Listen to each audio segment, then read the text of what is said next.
All right, so now we're going to go from the world of law and halacha to the world of medicine.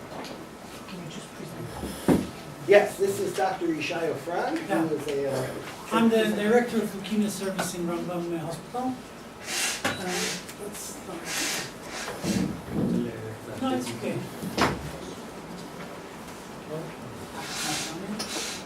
Treat for CRPS, prep the patient for spinal stimulation. I don't buy it. CRPS isn't that well understood. I think it's mercury poisoning. I ate a ton of sushi. And you're currently getting mixed reviews of Speed the Plow on Broadway? Google it. It's pretty hard to consume enough fish to give yourself mercury poisoning, and it doesn't usually present solely with pain. But it can. Check out the Atlantic Medical Journal. This guy came in with burning pain caused by erythromelalgia caused by mercury poisoning. Who needs actual doctors when you got the internet? Well, no offense, but doctors make mistakes. Medical errors are up 30% this year. You should check the rate of patient error. There's a ton of information out there. Why wouldn't I educate myself, be my own advocate?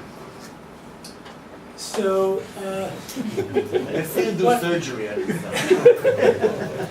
so what I will present you in the few minutes that I have is what is happening within the doctor's room today. And I want this talk, you can take it for both directions. One is, I think it's very equivalent to everything that you are dealing with. And the second is what this is really implicate for how the halacha is considered doctors. So there is a crisis of information, there's tons of information out there, and the question is who you want your doctor to be. The person to the right, I think most of the people are familiar with, is Dr. House from TV, and to the left is the supercomputer Watson, which is an IBM millions of dollar project, which is now working in New York Memorial Sloan Kettering Hospital, I think, and the IBM goal is to create the optimal doctor. So who you want your doctor to be, and I think that our culture and our experience in daily life says something about how computers can help us. Like everyone is using this one to guide them and not a personal guidance. And the question is what exactly happened within the doctor's room and how life is it? Is it like this question, and the question is what is the best decision to take? Or is it who's the most the best driver that you want to drive? And I think today, if I will ask this question in an audience that are all people who are working with spiritual things, they will say that they want a man to lead them through. But if engineers will sit in the audience, they will all vote for computers. And I think that in very few years, when autonomous car will be driving and we will see if car accidents will get higher or lower, this debate will become, no question anymore. And my idea is that the computer will have a very important role in our cases, and the question what will left for people to do. And if we're looking on the internet, there are just a few startup company that rose to enormous value, which are all based on getting information for normal people from normal people. CrowdMed, that's how it's called. You ask the crowd, what is my problem, and get answers, and it's all out there. And this kind of website, Patients Like Me, which is all patients, and they actually conducted clinical trials by patients only. They decided a group of patients to take some medicine, they reported what happened, and they published it in a well-distinguished medical journal considering that one drug that were claimed to help doesn't help you in this situation, and it was accepted, and it's now in medical literature, although no doctor was involved in the designing and conducting of this experiment. And this is the doctor's oriented medical websites, which all contains a format that you can buy an access for 30 days with something like $20 to $100. So if I have a problem with a very low cost, I can read the literature that my doctor is reading. And there is no problem with that. And this came to this kind of, I don't know, expressions of the patient will see you now. Yeah. And this is a work that we did with friends that work in Yahoo.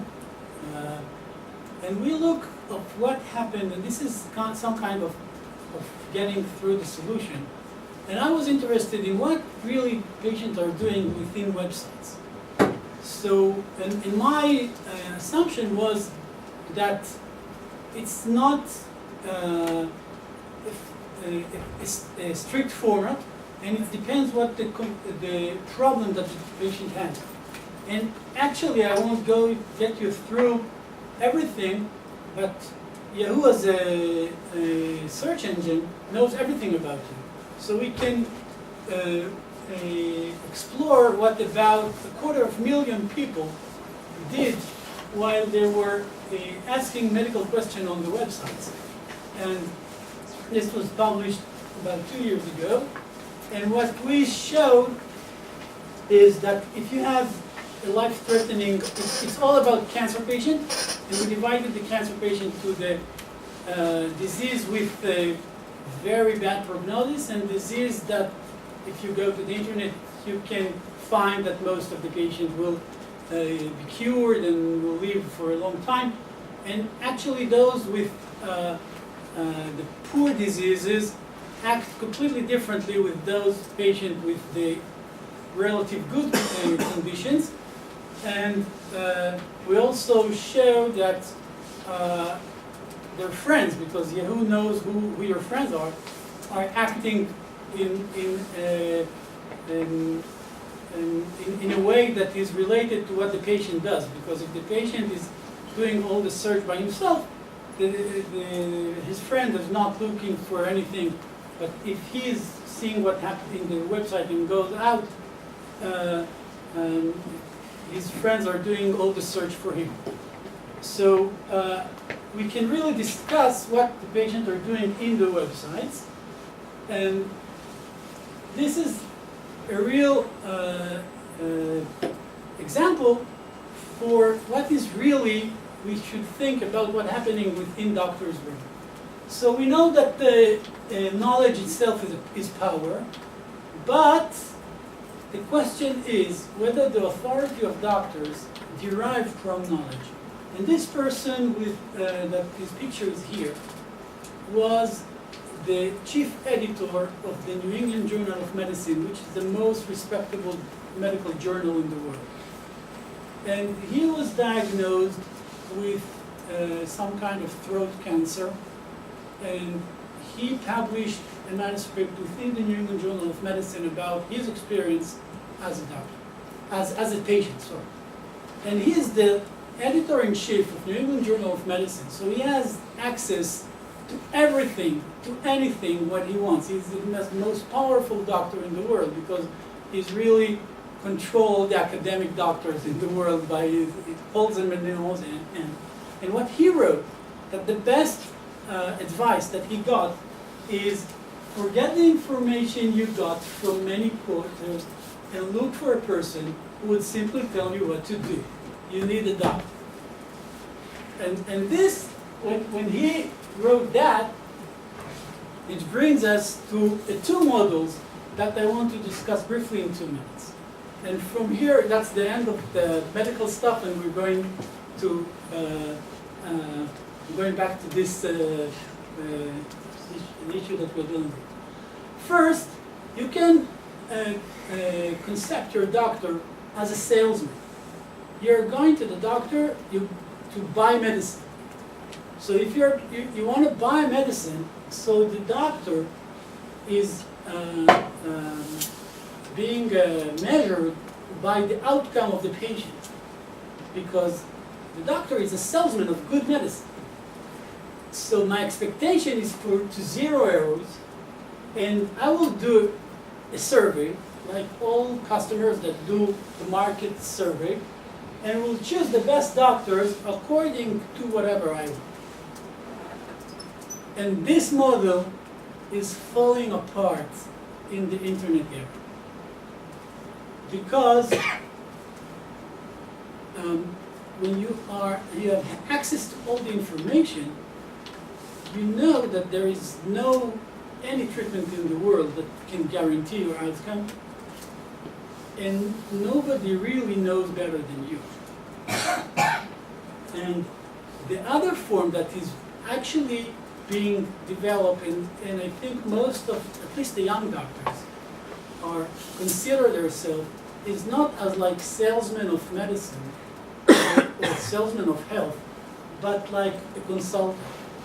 So you're now, as a patient, you have a problem, so I will consult you how the best to get out of this. And the quality of the consultation is not a guarantee that you will be well, but the guarantee or the promise that I will escort you through the whole, whatever you will need to go through. So the expectation is not for zero errors, but for full listening. You need to be there and to really understand what the patient wants, even if you cannot guarantee that the outcome will be good.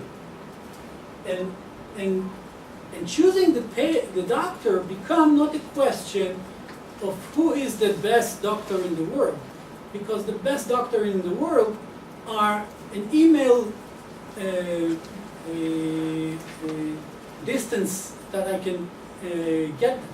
It's a daily thing in my clinic that the patient come to my office with an email he sent to some professor in the States or an expert in Germany, and he asked, you know, this Dr. Ishai in Rambam suggests that I will take this drug, what do you think? And they come with 3 emails, with 3 different opinions, with 3 experts. None of them agree with my opinion, and I have to discuss this with the patient. And if I see myself as a salesman, so this insults me. But if I see myself as a consultant, and I know my patient, that's an open for discussion, a place open for discussion. So, in that point, I think that the equivalent for rabbinic authority, as all the 3 speakers just do, is clear. But I want to enlighten another aspect of how it make changes to halachic view. And I want to start from the low part of Chok Zkuyot HaCholeh, which actually, if I will summarize Chok Zkuyot HaCholeh, the expectation of the Western culture is to doctors to obey patient's will. And if I read the Chazon Ish or the Rav Yechiel Tikuchinsky, because of the halachic tzivui of v'nishmartem od lenafshotechem, the halachic view is that the patient should obey the doctor. And what I claim is that the Chazon Ish and Rav Tikuchinsky and whoever followed their rules wrote what this psak because they thought that, or the perception was that the doctors really knows what is the best medicine. And this is the question, whether there are really such kind of knowledge which is the best medicine.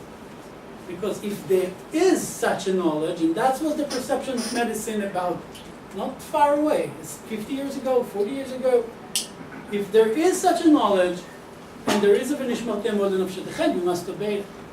And what happened is that this perception is no longer exists.